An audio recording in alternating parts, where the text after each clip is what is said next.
सारी चीज़ें मैं जानने का प्रयास करता हूँ। आखिर उस घटना का जिक्र इन्होंने क्यों किया था, क्या कारण था, क्या वजह रही है। आरती जी, हमारे चैनल में आपका बहुत बहुत स्वागत है। तो गाइस, राधे राधे, स्वागत है आप सभी का पूर्वांचल यूट्यूब चैनल पे। आप सभी का स्वागत है। तो आप लोग कैसे हो, कमेंट करके जरूर बताना। और हम बिल्कुल मस्त हैं, स्वस्थ हैं। तो पूछिए, क्या पूछिए। आरती जी, जब आप घर रह रही थी तो किसी टीम में आप काम नहीं कर रही थी और उस दौरान आप अपने यूट्यूब चैनल पर वीडियो बना के डालती थी कि मेरे परिवार में मेरे ससुर जी मुझे प्रताड़ित करते थे, मेरे पति के बीच में ऐसा सब विवाद रहता था। क्या वजह रही थी? अगर वजह हम आपको बताने लगे शायद तो ये 2-3 घंटे कम पड़ जाएंगे, क्योंकि वजह थोड़ी नहीं है, वजह बहुत है। और शायद ये पूरी कहानी मैं अपने मुंह से नहीं बता पाऊँ, क्योंकि मैं अपनी बीती हुई कहानी जब सोचती हूँ तो मुझे ऐसा लगता है कि वो चीज़ मेरे सामने फिर से हो रहा है। मैं वो बिल्कुल अभी देखो, मैं बताने की कोशिश, मैं खुद अभी से ही नर्वस हो रही हूँ, क्योंकि जो चीज़ मैं झेल के आई हूँ ना, वो भगवान ना करे किसी माँ बहन बेटी के साथ कभी ऐसा हो। और अगर उस समय मेरे पापा हिम्मत नहीं दिखाए होते और हमको बोले नहीं होते कि वहाँ से तुम छोड़ के आओ, मेरा अगला कदम ये था जो मैं अभी बोलते नहीं कि अभी मैं सब किसी को बोली कि मरना सलूशन नहीं है और कुछ करना सलूशन नहीं है, उसको डट के सामना करो, वो सलूशन है। तो मैं अपने आप को खुद को मिटाने जा रही थी। यहाँ तक मैं सोच रही थी कि कोई मेरी बात नहीं सुन रहा है, मैं अपने आप को ही ख़त्म कर लूँ, क्योंकि मुझे इतना ज़्यादा वहाँ परेशान किया जाता था कि पूछो मत। अच्छा, क्या वजह थी कि जो आपके ससुर थे वो आपके साथ इस तरह से व्यवहार क्यों कर रहे थे, क्या वजह रही थी? अब पता नहीं, अब कहते नहीं कि एक लड़की शादी ब्याह करके अगर दूसरे घर में जाती है तो एक माँ बाप छोड़ती है, तो एक माँ बाप मिलते हैं उनको। तो मैं भी अपना एक माँ बाप छोड़ी थी, तो उनको भी मैं अपने बाप की तरह मानी थी। और जो हमारी सास थी उनको भी अपनी माँ की तरह ही प्यार कर रही थी। पर मेरे सास मेरे शादी के 3 साल बाद ही मेरे सास गुजर गई। तो घर में मैं बची, मेरे देवर थे और जो नंदे थी, एक ननद की शादी नहीं हुई थी, बाकी की 4-5 थे, उनकी शादी हो गई थी।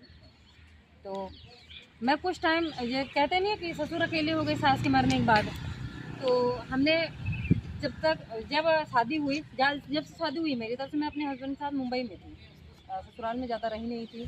तो जब सास ख़त्म हुई तो एक बार 2 बार मुंबई आई गई। तो मैं अपने हस्बैंड से बोली, मैंने बोला सुनो, ऐसे अच्छा नहीं लगता। क्योंकि जब मैं अपने ससुर के पास फ़ोन करती थी, पापा कैसे हो, तो मुझे बोलते कैसा हूँ, रात का बनाया सुबह खा रहा हूँ, सुबह का बनाया रात का खा रहा हूँ। तो ये सब सुन के अच्छा नहीं लग रहा था कि मेरी बहू है घर में, सब शादी ब्याह करके लेके आते हैं, जब लड़कों की शादी करते हैं कि 2 रोटी वक्त का बना के देगी और संभालेगी घर।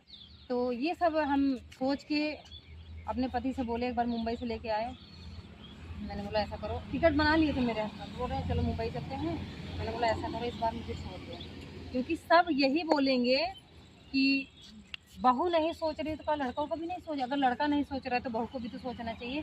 सास तो मरे हो गए कम से कम 2 साल हो गए, और 2 साल से पति साथ साथ लेके मुंबई में है। तो मैंने बोला ऐसा करो, कुछ टाइम मुझे पापा के पास छोड़ दो, इनका थोड़ा सेवा करने का मौका मुझे मिल जाएगा, साथ में रहूँगी, अच्छा लगेगा। क्योंकि हमेशा यही बोलते थे बासी तेवासी खाना खाते ही अच्छा नहीं लगा था। तब मन ये में दर्द होता था। बहुत, देखो, अगर मेरे खुद के पापा हैं, अगर उन्हें अगर वो कि बिटिया बासी तेवासी खाता है, खुद कैसे लगे ना कि यार हम लगे रहे, टाइम टाइम से ताज़ा रोटी बनाई थी, वो चीज़ मेरे दिल में था। तो हम रुके, कुछ टाइम साथ में थे। और जब रक्षाबंधन नज़दीक आया तो वहीं जब मेरे हस्बैंड मुझे छोड़ के चले गए, बोले नहीं जाओगी, मैंने बोला नहीं, तुम चले जाओ, कुछ टाइम मुझे भी सेवा का मौका दो, साथ में रहूँगी, अच्छा लगेगा। क्योंकि देवर भी दिल्ली चला गया, मैं मेरे ससुर अकेले रह गए। अब घर में भाई धीरे धीरे उनकी हरकतें स्टार्ट हो गई।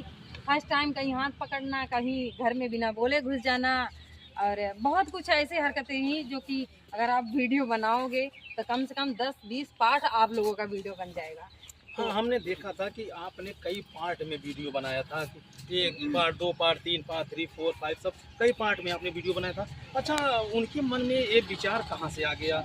क्या देखा आपके अंदर और इस तरह से उनके मन में ख्याल आ गया? अब उनका नीयत इतना ख़राब कैसे हो गया, क्योंकि मैं हमेशा पापा पापा कहती हूँ, क्योंकि ये वीडियो वो लोग के पास ज़रूर पहुँचेगी, वो देखेंगे ज़रूर।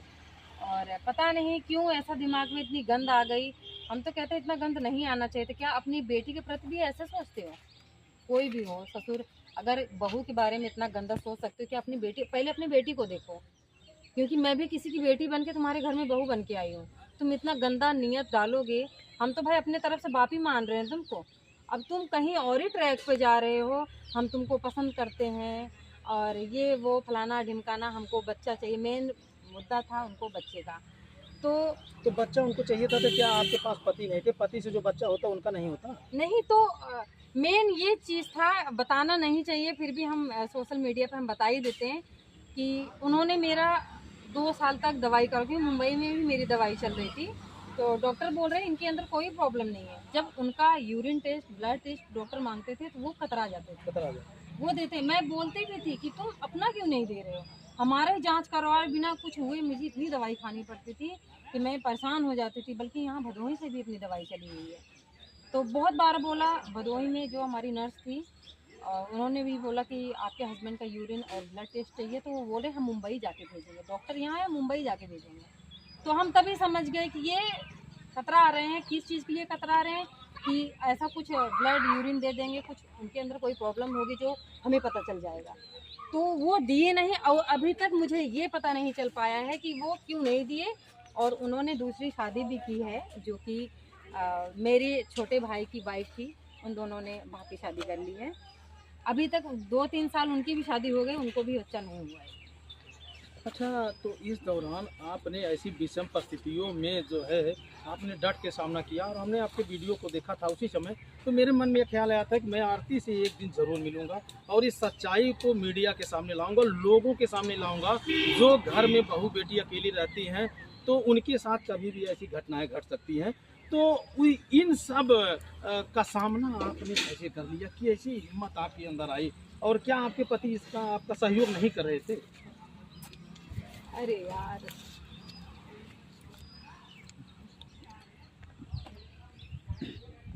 नर्वस मत होइए, मैं तो आज आपकी बात को रखने के लिए ही आया हूँ। आप रोइए नहीं। देखिए, मेरा ये मकसद नहीं है कि मैं आपके दिल पे ठेस पहुँचाऊँ या मैं आपको रुलाऊँ। मैं आपको रुलाने नहीं आया हूँ। मैं बस इतना जानने आया हूँ और लोगों को ये बताने आया हूँ कि कहीं अन्य लोगों के साथ आरती जौनपुरिया जैसा घटना न हो। तो आपके पति का क्या योगदान है? आपके पति आपका सपोर्ट करते थे कि नहीं? बिल्कुल नहीं करते थे, क्योंकि जब मेरे ससुर फर्स्ट टाइम कहीं हाथ पकड़ना, घर में सोई रहती थी तो घुस जाते थे बिना बोले। हम कहते थे तुम ससुर हो, बाप हम भले बोलते थे पर तुम बाप कभी नहीं बोल सकते। क्योंकि मैं घर में सोई रहती थी बिना बोले, मैं बेड पे उधर मुँह करके सोई, मेरे पीछे आके बैठ के यूँ ऐसे टच करना मुझे बिल्कुल पसंद नहीं आता कि कौन बहू ऐसे पसंद करेगी। और मैंने अपने हस्बैंड को बताया, क्योंकि मैं खाना भी, क्योंकि हम दोनों ही घर में हैं, मैं उनको खाना देने जाती थी तो डर लगता था कहीं खाना देने जा रही हूँ तो मुझे पकड़ न ले, मैं खाना यूँ फेंक के जाती थी।